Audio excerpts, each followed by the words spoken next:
우리 옆에 있는 분들과 또 함께 인사하겠습니다. 사랑합니다. 축복합니다.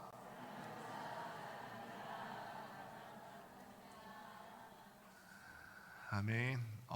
오늘은 7대제 시리즈 어느덧 마지막 시간입니다. 정욕 흥청망청의 진리라는 제목으로 하나님 말씀 증거하겠습니다. 지금까지 우리가 6가지 죄에 대해서 꾸준하게 살펴보았었죠. 교만도 보았고, 시기, 분노, 나태, 그리고 탐욕, 탐식까지, 심지어 먹는 것까지도 우리가 지난 시간에 다루었는데, 탐식에 대해서 지난주에 말씀 듣고 또 국수는 탐식 아니라면서 점심시간에 많이들 드셨다고 이야기를 들었습니다. 오늘은 말씀을 통해서 정욕에 대해서 함께 살펴보기를 원합니다. 물론 정욕은 인간의 욕심이 또 해당되는 모든 것에 해당이 될 수가 있겠습니다. 명예라든지 돈이라든지 권력이나 칭찬, 모든 영역 가운데 우리의 어떤 정욕이 들어갈 수 있겠습니다만, 지금까지 이미 앞선 7가지 죄의 목록 중에서 탐욕이나 탐식이나 교만, 시기, 다른 영역들을 다 우리가 다뤄본 바가 있기 때문에 오늘 이 시간은 정욕을 성적인 죄에 조금 더 집중해서 함께 살펴보려고 합니다. 흥청망청을 오늘 말씀 제목 가운데 썼는데, 흥청망청이라는 말을 들어보신 적이 있으실 거예요. 무슨 뜻이죠? 사전적인 의미로는 흥에 겨워서 자기 마음대로 즐기는 그런 모양, 돈이나 시간이나 물질 같은 것들을 마구 쓰는 모양을 일컬어서 우리가 흥청망청이라는 단어를 쓰게 됩니다. 그런데 흥청망청이라는 단어의 유래를 혹시 들어보신 적이 있으세요? 흥청망청의 유래, 이 단어는 어떻게 생겨났을까? 원래 이 흥청이라는 것은 어떤 기관의 이름이에요. 조선시대 연산군을 들어보신 적이 있으실 겁니다. 연산군 때 생겨났던 기관의 이름입니다. 우리가 연산군 하면 생각나는 것이 조선시대 폭군으로 유명했던 왕인데, 원래 연산군이 처음부터 폭군은 아니었고, 처음 즉위했을 때는 국정을 그래도 나름대로 잘 운영했던 평판이 좋은 왕이었다고 합니다. 그러다가 연산군이 자기 어머니였던 패비 윤씨의 죽음에 대해서 조금 더 세밀하게 알게 되고 충격을 받아서 방탕한 왕, 폭군을 펼치는 왕, 쾌락과 탐욕을 일삼았던 왕으로 갑작스럽게 변질이 되어지게 됩니다. 그리고 나서 기관을 세우게 되는데, 그 대표적인 기관, 방탕을 일삼던 왕이 세웠던 대표적인 기관의 예가 바로 흥청이라는 기관이에요. 기생을 궁궐 가운데서 많이 뽑아서 드렸던 기관이 바로 흥청입니다. 연산군이요, 채용사라고 하는 관리를 전국 8도에 파견하게 됩니다. 이 채용사라고 했던 관리가 했던 역할이 뭐냐면, 조선 8도의 예쁜 사람들, 아름다웠던 사람들을 다 뽑아서 궁궐로 데려오는 역할을 하게 됩니다. 아름다운 여인을 뽑게 되는데, 그 가운데서는 창기도 있었고요, 기생도 있었고, 심지어는 양인들의 아내나 사대부 집안의 첩, 그러니까 남의 아내까지도 데려왔던 역할을 감당하게 됩니다. 남의 아내까지 뽑아왔다는 거예요. 그 숫자가 전국 8도에서 궁궐로 들인 아름다운 여인의 숫자가 무려 10,000명. 이 10,000명 중에서 특별히 1,000명, 특별히 탁월한 사람들, 특별히 예뻤던 사람, 특별히 노래와 춤에 뛰어난 사람들 1,000명을 따로 뽑아서 흥청을 뽑게 됩니다. 여기서 흥청은요, 흥할 흥자에 맑을 청자를 써갖고 임금에게 맑은 기운을 더하여 준다, 이런 의미를 흥청이라는 기생을 둬서 선발하게 되었어요. 연산군은요, 경복궁 경이루, 우리가 가면은 경이루가 참 아름답지 않습니까? 호수 옆에 있어서 경이루가 참 아름다운데, 흥청들을 불러들여서 나라 일을 돌보기는커녕 흥청들과 함께 잔치를 벌이면서 국고를 바닥내는 일을 하게 됩니다. 방탕한 생활을 벌이게 되니까 민심이 날이 갈수록 떨어지게 되죠. 그러자 사람들 입에서 이런 말이 오르내리게 됐어요. 흥청이 망청하게 한다. 그래서 흥청망청, 흥청 때문에 나라가 망한다. 그래서 흥청망청이라는 말이 생겨나게 되었습니다. 결국 이 연산군은요, 계속해서 방탕을 일삼고 정욕 가운데 타락한 생활을 일삼게 되다가 반정에 의해서 왕위에서 내려오게 되었고, 강화도로 귀양 가서 그곳에서 쓸쓸하게 병으로 생을 마감하게 되었습니다. 비록 어머니의 죽음 때문에 충격을 받았다곤 하지만, 한 사람의 정욕 때문에 한 나라가 망국의 길로 걸어들게 되었던 어떤 대표적인 예라고 볼 수 있는 게 바로 흥청이었습니다. 여러분, 여기서 볼 수 있듯이 한 사람의 정욕은 결코 작은 죄가 아니에요. 특별히 한 조직, 한 기관의 리더십의 자리에 있는 사람이 정욕을 저질렀다? 그 정욕은 한 조직을 패망의 길로 걸을 수 있게 만들 만큼 아주 심각한 죄이고 중차대한 죄이다라고 볼 수가 있겠습니다. 그렇다면 우리가 질문을 한 가지 던져볼 수가 있겠어요. 성욕은 한 사람에게 정욕, 특별히 오늘은 성욕을 조금 더 살펴보려고 하는데, 성욕은 무조건 잘못된 것인가? 여러분, 여기 어르신들이 많이 계신데 우리 젊은 청년들이 서로 멋지고 매력적인 모습에 반해서 연애하는 모습을 보시면은 어떠세요? 좋으세요? 아니면 눈꼴 시려우세요? 좋으시죠? 젊은 사람들이 연애하는 거 보면은 좋고, 나도 저럴 때가 있었지, 그런 마음도 있으실 줄로 압니다. 젊은 청년들이요, 남녀 청년들이 서로의 모습에 반하고 연애하는 건요, 자연스러운 거예요. 이거는 자연스러운 거죠. 한자어를 보면은 서로가 호감을 갖다 할 때 호자가 좋아할 호자가 쓰여지게 되는데, 보시면 한자가 두 개가 결합되어 있죠. 여자와 남자가 결합되어 있는 모습으로 쓰여지게 되어 있어요. 보시면은 남자와 여자가 함께 있는 모습이에요. 즉 함께 있을 때 좋다는 거예요. 남자와 여자가 함께 있을 때 좋은 것이고, 남자가 여자를 좋아하는 게 좋은 것이고, 여자가 남자를 좋아하는 것은 자연스러운 일이라는 거예요. 하나님께서 그렇게 만드셨어요. 남자와 여자가 함께 있을 때 남자는 여자를 좋아하게 만드셨고, 여자는 남자를 좋아하게 만드셨어요. 한 번은 저희 처제가 저한테 그래요. 형부, 아내와 제가 이제 목회자 자녀 모임에서 만났거든요. 목사들 자녀 모임에서 만났는데, 그런데요, 처제가 저한테 그러기를, 처음에 저희 둘이 만나기 시작했을 때 저희 아내가 집에 가면 그렇게 처제한테 제가 좋다고 얘기를 하더래요. 물론 저도 되게 좋았어요. 저도 아내가 좋았기 때문에 그렇게 연애를 시작하게 됐죠. 근데 이렇게 남자와 여자가 서로 호감을 갖는 것은 지극히 자연스러운 일입니다. 저도 이제 아들 둘이 있습니다만, 제 아들들은 아직 어리지만 나중에 장성해서 어떤 배우자를 맡게 될지 종종 생각해보고 아내랑 이와 관련해서 좀 얘기해보게 됩니다. 누구나 바라는 사위상이 있으시죠. 자녀가 있으신 분들은 누구나 바라는 사위상이 있고 며느리상이 있겠죠. 그렇게 누구는 이렇게 며느리상이 이렇게 들어왔으면 좋겠다 이야기를 하다가 누군가 저에게 그랬어요. 목사님, 요즘은 그런 거 다 필요 없고 그냥 여자를 데려오면 잘하는 거래요 라고 그랬어요. 이게 무슨 말이죠? 하도 동성애가 난리니까 아들들이 남자 말고 여자 데려오면 잘하는 거예요. 여러분, 일반적인 성욕이 자연스러운 것이고 하나님께서 창조하실 때 우리 사람 마음 가운데 그런 욕망을 두신 것이라면 언제 이게 문제가 될까요? 성욕도 창조할 때 하나님께서 자연스럽게 만드시고 그런 욕구가 자연스러운 것이라면 언제 문제가 될까? 지난주에도 제가 말씀을 드린 바가 있습니다. 하나님께서는요, 사람에게 욕구를 주시고 욕망을 주셨고, 이런 욕망을 가진다는 것은 그 자체가 죄는 아니에요. 그리고 그 욕구가 실현될 때, 우리가 배고플 때 먹는 욕구를 실현할 때 우리가 만족감을 느끼고, 우리가 피곤할 때 잠을 잘 때 우리가 만족감을 느끼고, 욕구가 실현될 때 사람들은 행복감을 느낍니다. 그런데 어느샌가 이 사람이 욕구 자체만을 위해서 살아가고 하나님을 멀리하게 될 때 그 욕망은 죄가 되는 거예요. 음식을 먹는 것은 사람에게 좋은 것입니다만 그 음식 자체가 우리 인생의 목적이 되고 우리 인생의 최고 선이 될 때 이것은 욕망이 죄가 된다는 거예요. 욕망이 있어야 할 곳을 벗어나서 선을 넘는 것입니다. 기준을 벗어나는 게 문제예요. 욕망도 지켜야 되는 선이 있고 기준이 있는데 그 기준치를 벗어나면 그 욕망이 죄가 된다는 거예요. 하나님께서는요, 성에 대해서도 기준을 분명히 제시해 주셨습니다. 함께 창세기 2장 23절과 24절 말씀을 같이 한번 보도록 하겠습니다. 함께 읽습니다. 시작. 아담이 이르되 이는 내 뼈 중에 뼈요 살 중에 살이라. 이것을 남자에게서 취하였은즉 여자라 부르리라 하니라.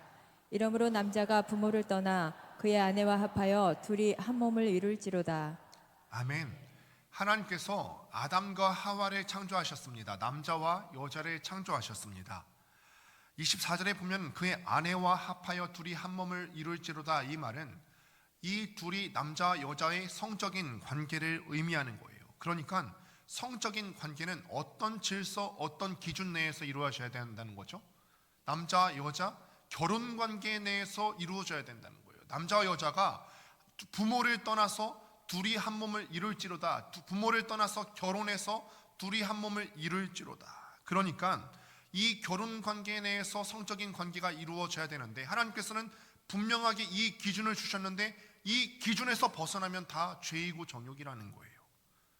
이 기준을 적용하게 된다면 혼전 관계라든지 결혼하고 나서 불륜 관계라든지 결혼 관계 이외의 모든 정욕들은 다 죄가 된다는 것이죠. 또 결혼은요, 한 사람과 한 사람이 하는 것이죠. 안 속아 넘어오셨어요. 네, 끄덕이셨으면 속아 넘어오시는 건데, 한 사람과 한 사람이 하는 것 아니고요, 성경 말씀에 오늘 기준을 분명하게 제시해 주셨어요. 한 남자와 한 여자가 하는 것이 결혼이에요. 이것에서 벗어나서 동성간 결혼하는 것도 기준에서 벗어난 정욕의 결과입니다. 이렇듯 성욕이 죄가 되는 시점은요, 하나님께서 정해주신 그런 기준을 벗어날 때, 사람에게 있는 어떤 욕망이라든지 성욕은 자연스러운 것이지만 하나님께서 정해주신 그 가정 안에서의 기준을 벗어날 때 이 성욕은 죄가 되는 거예요.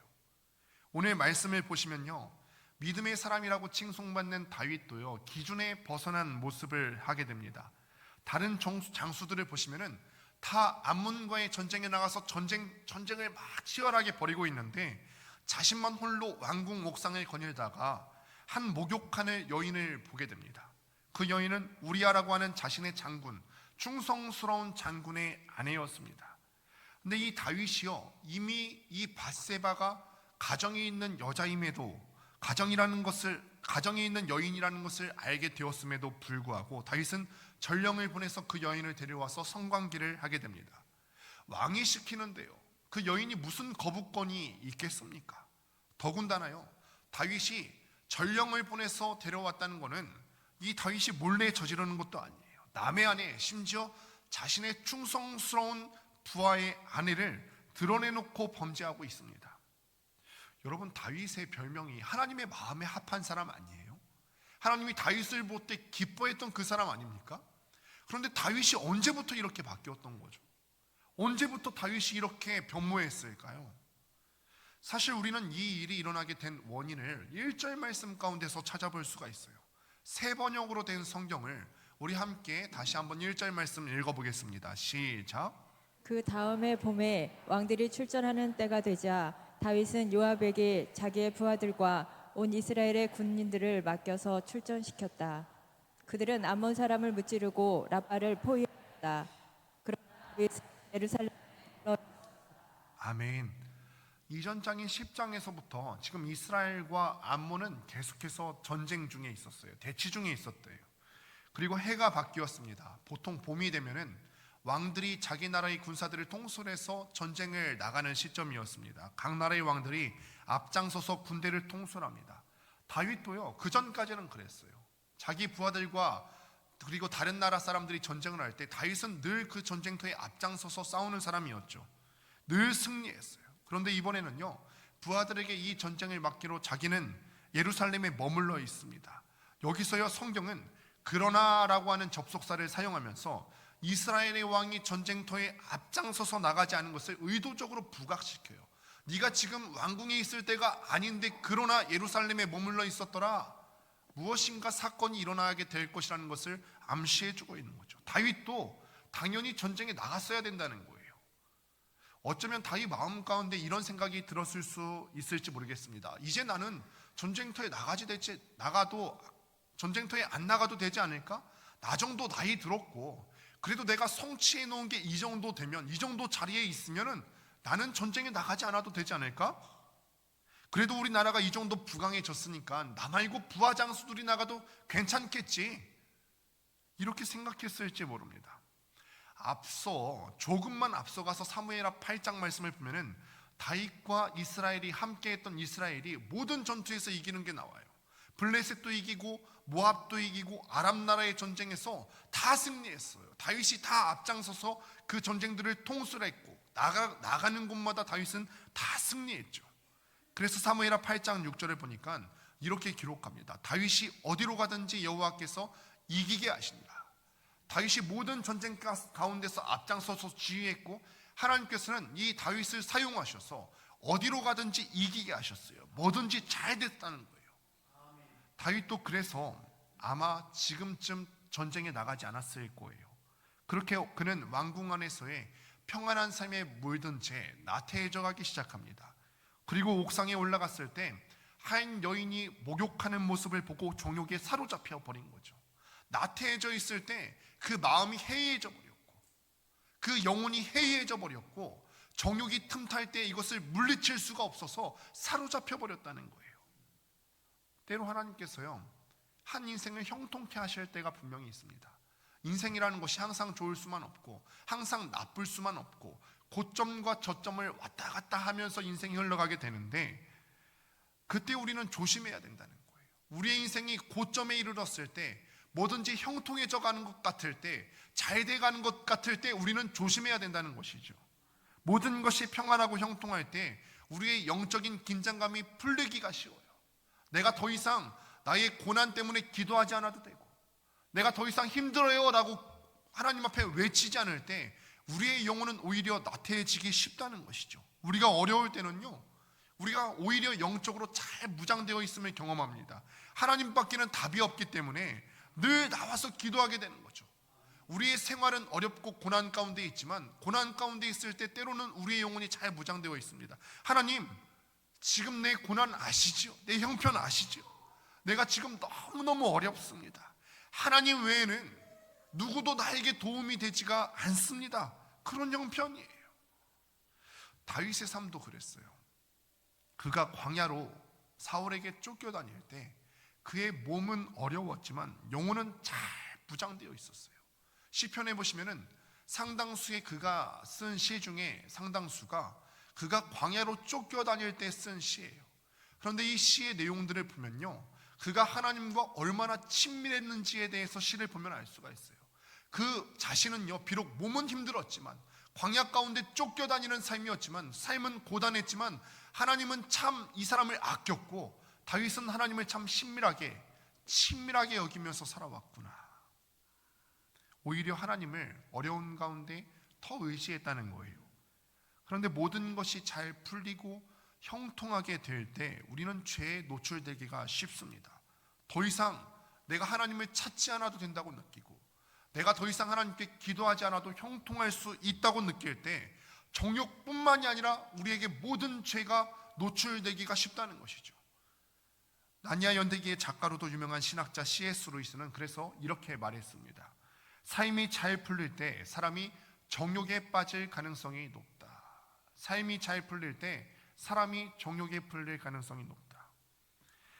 우리 어르신들이 20대, 30대 젊은 청년들을 한번 보실까요? 상황이 어떻든 간에 젊음 그 자체가 인생의 고점에 있을 때 아닙니까?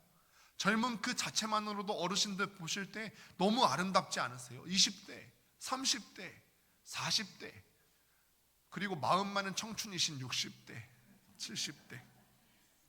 기도하지 않아도 자기 힘으로 할 수 있다고 생각하기 때문에 정욕에 빠지기 쉬운 때가 청년의 때죠. 얼마나 많은 젊은이들이 음란과 정욕의 노예가 되어서 살아갑니까? 그래서 유명한 소설가인 버나드 쇼가 이런 말을 했습니다. 젊음은 젊은이에게 주기에는 너무 아깝다. 젊음이라는 것 자체가 너무 가치 있는 것인데 막상 자신이 젊었을 적에는 그 가치를 모르고 흥청망청 보냅니다. 그러다가 나이가 들고서 깨닫게 되는 거죠. 그렇게 정욕의 노예가 되어서 살면 안 되는데, 안 됐던 건데, 내가 젊었을 때 그렇게 정욕의 노예가 되어서 살았으면 안 되는 건데. 그렇게 다윗은요, 정욕에 사로잡혔어요. 그런데 이 정욕에는요, 특징이 하나 있습니다. 대상을 존중하지 않아요. 먼저요, 성에 대해서 하나님께서는 분명한 기준을 주셨지 않습니까? 그런데 이 기준을 무시하고 하나님의 말씀을 무시하고 정욕에 사로잡혔다는 것은요, 그 말씀 주신 하나님을 무시하는 행동이에요.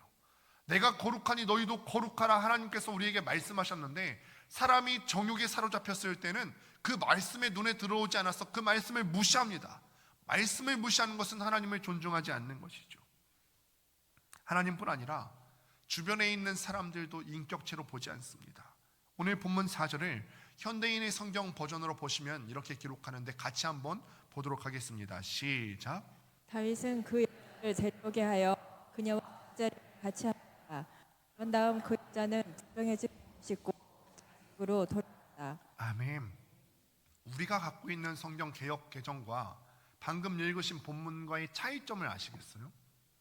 우리가 가진 개역 개정에서는요, 바세바가 부정함을 깨끗하게 씻은 시점이 잘못 나와 있어요. 마치 먼저 씻고 나서 잠자리를 한 것처럼 보여요. 왕과 잠자리를 하기 이전에 자기를 깨끗하게 하려고 씻은 것처럼, 그 이전에 씻은 것처럼 보입니다.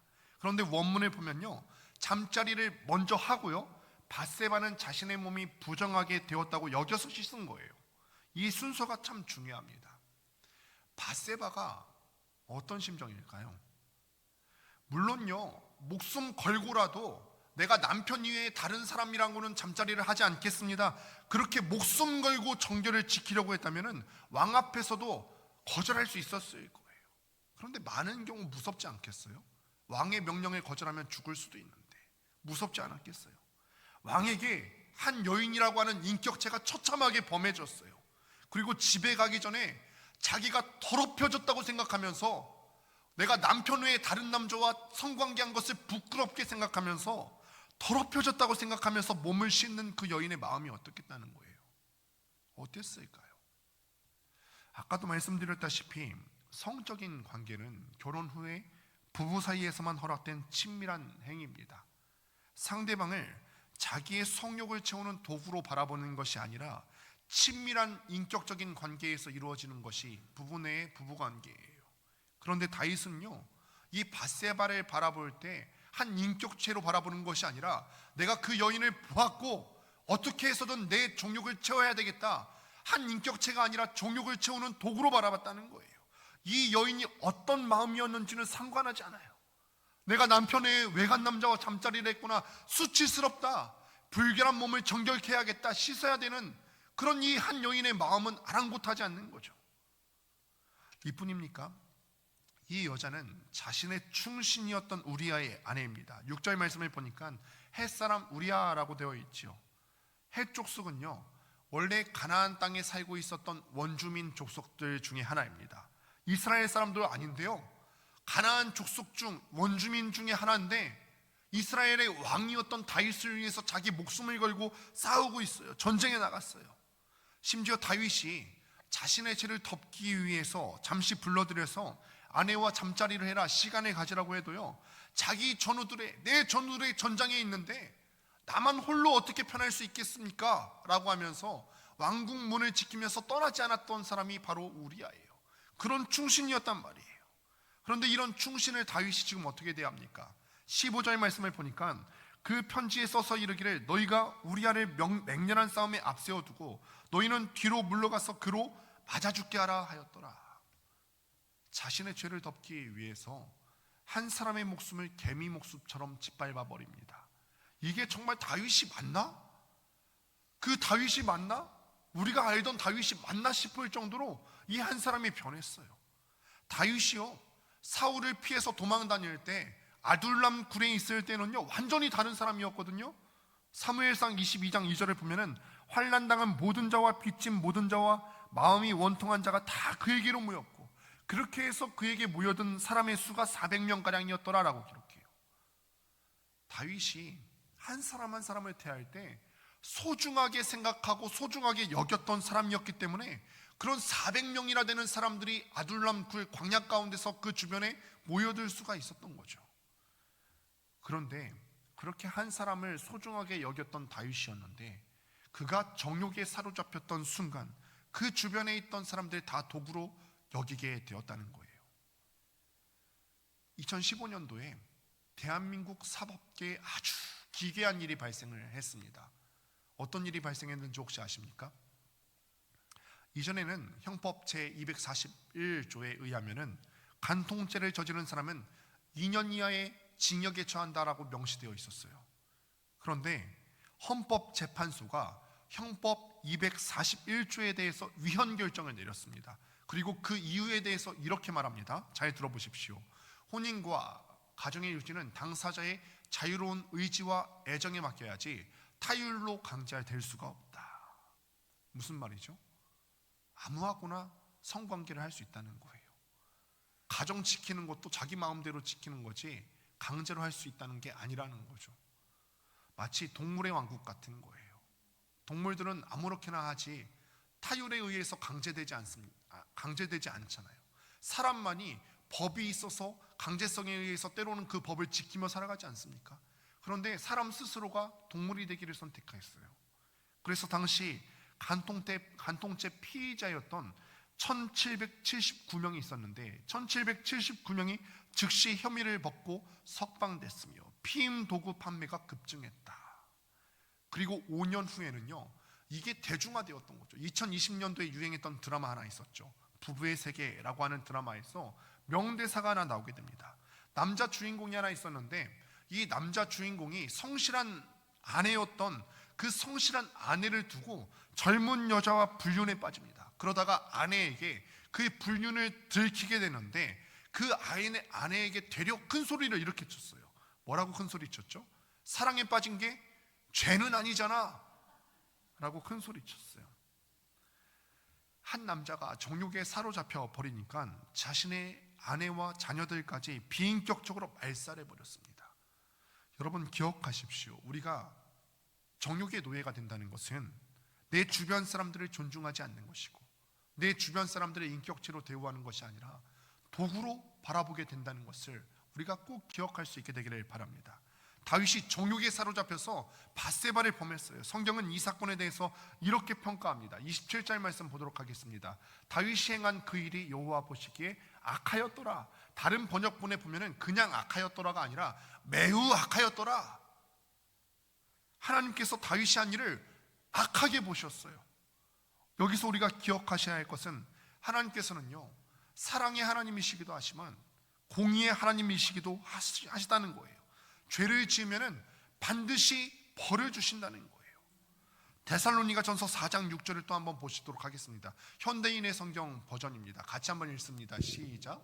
남의 아내를 가로채지 마십시오.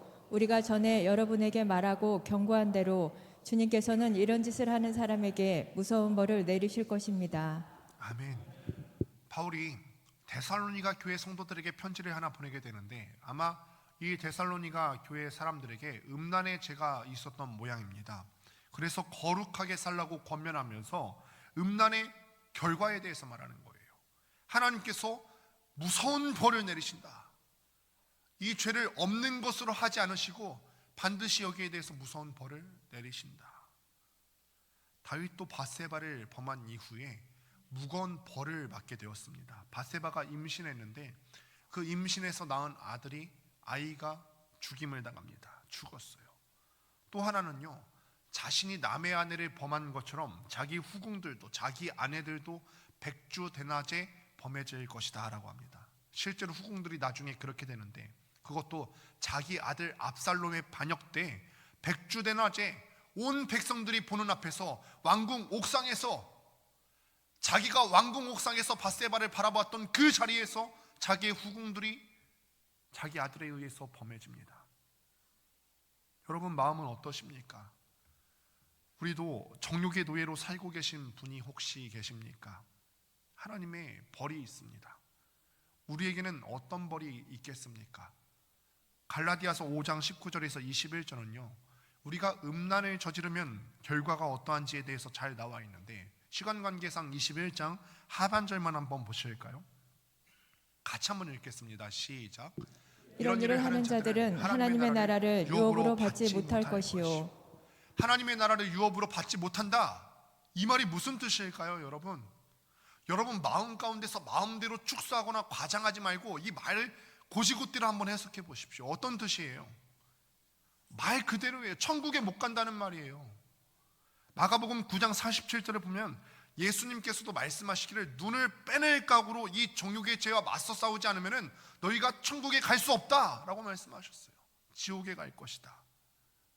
어떤 분은 이렇게 말해요. 목사님, 예수님 믿기만 하면 구원받는 거 아니에요. 맞죠. 예수님 믿으면 구원받습니다. 그런데 예수님을 믿는 사람은 피투성이가 될 때까지 죄와 싸우는 사람이지 입으로만 믿는다 하는 사람이 예수님 믿는 사람 아니죠. 정욕에 자신을 던져놓는 사람이 아니에요. 그러니 여러분 기억하십시오. 구원하는 믿음은 잠시 잠깐의 일회성으로 내 입에서 나오는 그런 일회성 멘트가 아니라 날마다 우리가 삶에서 보이는 행동인 줄로 믿습니다. 그렇다면 정욕은 어떻게 이길 수 있을까요? 정욕은 이렇게 사람이 저지르기가 쉽고요, 이런 무서운 결과가 있는데 어떻게 하면 이 정욕의 결과에서 해방될 수 있고 우리가 정욕을 이길 수 있을까? 먼저 회개하셔야 된다는 거예요. 디모데후서 2장 21절을 보면 이렇게 말하죠. 그러므로 누구든지 이런 것에서 자기를 깨끗하게 하면 귀히 쓰는 그릇이 되어 거룩하고 주인의 쓰심에 합당하며 모든 선한 일에 준비함이 되리라. 우리가 정욕에 사로잡혀 있는 동안은 주님께서 쓰시지 않습니다. 그릇도 마찬가지죠. 우리가 한번 그릇을 썼어요. 그런데 그 그릇을 설거지하지 않고 더럽혀진 채로 그대로 다시 쓸 수 있습니까? 다시 쓸 수 있어요. 그런데 이 그릇이 깨끗해지게 된다면, 더럽혀진 상태에서는 쓸 수 없지만 설거지를 하고 깨끗하게 된다면 다시 이 그릇을 쓸 수가 있죠. 깨끗하게 하면 주님께서 다시 귀하게 사용하신다는 거예요. 깨끗하게 한다는 말은 두 가지 의미가 있습니다. 처음부터 깨끗한 채로 잘 보존한다는 말도 되지만, 더럽혀졌지만 그 그릇을 다시 깨끗하게 하면 하나님께서 쓰신다는 말도 됩니다. 저와 여러분의 과거가 더러울 수 있어요. 여성을 보고, 남성을 보고 내 배우자가 아닌데 음욕을 품었을 수 있겠습니다. 그러나 더러운 과거 때문에 하나님께서 쓰시지 못하는 것이 아닙니다. 회개하면 하나님께서 쓰십니다. 그러니 혹 우리의 기억 속에 떠오르는 더러운 정욕의 죄가 있다면 용서하시는 하나님께 나와서 정직하게 고백하고 회개하십시오. 이 회개가 이루어지지 않는다면 우리는 하나님의 나라를 유업으로 받지 못할 것이다. 천국에 가지 못할 것이다. 저와 여러분이 이 죄에서 자유할 수가 없어요. 사람은 누구나 성욕이 있고 정욕이 있는 존재이기 때문에 언제든지 쉽사리 틈탈 수 있는 죄이고 우리의 마음이 언제든지 노출될 수가 있습니다. 두 번째로는 피하셔야 합니다.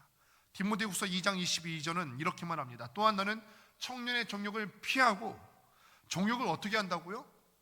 피하고. 정욕과 맞서 싸우라 아니고요, 맞서 싸우면 안 돼요. 왜냐하면 정욕이라는 죄가 너무나 강하기 때문에 맞서 싸우면 지기 때문에 말씀 가운데 말씀하시기를 정욕 가운데 있거든 피하라. 맞서 싸우는 게 아니라 피해야 한다는 거예요. 어떤 한 청소년 사역자가 있었는데 이 청소년 사역자가 아이들이 왜 음란 사이트에 중독이 되는지 알아보려고 음란 사이트에 접속을 했대요. 그리고 어떻게 됐는지 아십니까? 이 청소년 사역자 자신이 음란물에 중독이 되었대요. 그리고 그 음란물을 극복하는데 아주 힘이 들었다고 합니다. 무슨 말이죠? 정욕은 맞서 싸워서 이길 수 있는 것이 아니라 피해야 할 대상이라는 거예요. 모범적인 예가야 바로 창세기 39장에 나오는 요셉의 이야기입니다. 요셉이 애굽의 노예로 팔려가서 보디발의 집에 있을 때 여주인이 요셉을 유혹했죠. 요셉의 용모가 준수했기 때문에 여주인이 요셉을 보고 반해서 요셉을 유혹했어요. 그러자 요셉은요 어떻게 했죠? 겉옷을 남겨둔 채로 뿌리치고 달려나왔죠. 만약 그때 요셉이 망설였다면 결과가 어땠을까요? 잠깐 생각해 본 후에, 잠깐 여기에 대해서 묵상해 본 후에 결정하겠다, 잠깐 생각해 볼게요 이랬다면 어떻게 됐을까? 만약 요셉이 거기서 시간을 지체했더라면 저는 아마 요셉이 무너지지 않았을까 생각해 봅니다. 그러나 요셉은요 하나님을 두려워했고 바로 그 자리를 이탈했습니다. 죄는 모든 가능성을 제거해야 되는 것인 줄 믿습니다. 예전에 한 청년이 저에게 찾아왔어요. 믿은 지 얼마 안 된 형제가 찾아왔어요. 그런데 이 형제가 믿은 지 얼마 안 돼서, 예수를 믿은 지 얼마 안 돼서 한 여자친구를 사귀게 되었는데 그 여자친구는 다른 교회 청년 회장이었답니다. 그런데 이 둘이 여행을 가서 성관계를 한 거예요. 자신은 믿은 지 얼마 안 됐기 때문에 혼전 성관계에 대해서 어떤 심각함을 인지하지 못했는데 이 청년 회장이었던 여자친구가 그래도 신앙이 있었기 때문에 너무너무 괴로워서 저에게 상담 신청을 남자친구가 대신한 거예요. 저는 그 여자친구까지 함께 보자고 해서 다 같이 있는 자리에서 두 가지 이야기했어요. 첫 번째로는 철저하게 회개해라. 두 번째로는 책임지고 결혼해라 라고 했어요. 그래서 이 둘이 알겠다고 저한테 다짐하고 떠나기 전에 한마디 해요. 뭐라고 하냐면은 목사님, 저희는 여행을 너무 좋아하는데 여행도 안 될까요? 어르신들에게 묻습니다. 여행 가도 될까요? 안 될까요? 제가 뭐라고 했을까요? 여행도 가지 마. 여행 가면 둘이 늦은 시간까지 같이 있지 않겠어? 그러면 한순간이라도 그 분위기 때문에 죄가 틈탈 가능성이 생기지 않겠어? 죄는 가능성까지 다 잘라버리는 거야. 여러분, 여기 있는 청년들도 있는데 혹시 청년들이 연애하게 되거든 이성 친구가 1박 이상 여행 가자고 하면 단숨에 헤어지세요. 단숨에 헤어지세요. 바른 태도가 아니에요. 여러분, 정욕의 죄는 참 무섭습니다. 그렇기 때문에 우리가 정욕뿐만 아니라 모든 죄에 대해서 가능성을 열어두지 마시고 다 자르세요. 다 자르시기를 바랍니다. 그래야 내가 살고 우리 가정이 살고 내 주변에 있는 사람들이 도구화되지 않고 살아남을 수 있는 거예요. 말씀을 맺습니다. 서두에 조선시대 연산군 때 있었던 흥청에 대한 이야기를 했습니다. 한 개인의 정욕이 나라를 망국의 길로 접어들게 만들었어요. 오늘 본문의 다윗도 한 개인의 정욕 때문에 우리아의 가정이 파괴되었고 그 개인도 심각한 결과를 초래했습니다. 정욕은 그 결과가 참혹해요. 주님께서도 오늘을 사는 우리에게 말씀하십니다. 정욕에는 반드시 대가가 있다. 그러나 회개하고 깨끗하게 하면 너희를 다시 쓰실 것이다. 너희를 사용하실 것이다. 오늘 이 시간 가운데 우리가 말씀을 듣고 회개했으면 좋겠습니다. 이 시간 가운데 우리에게 회개해야 되는 정욕의 마음들이 있습니까? 철저하게 회개하시고 주님 앞에 쓰임받는 인생 되시기를 주님의 이름으로 축원합니다. 기도하겠습니다.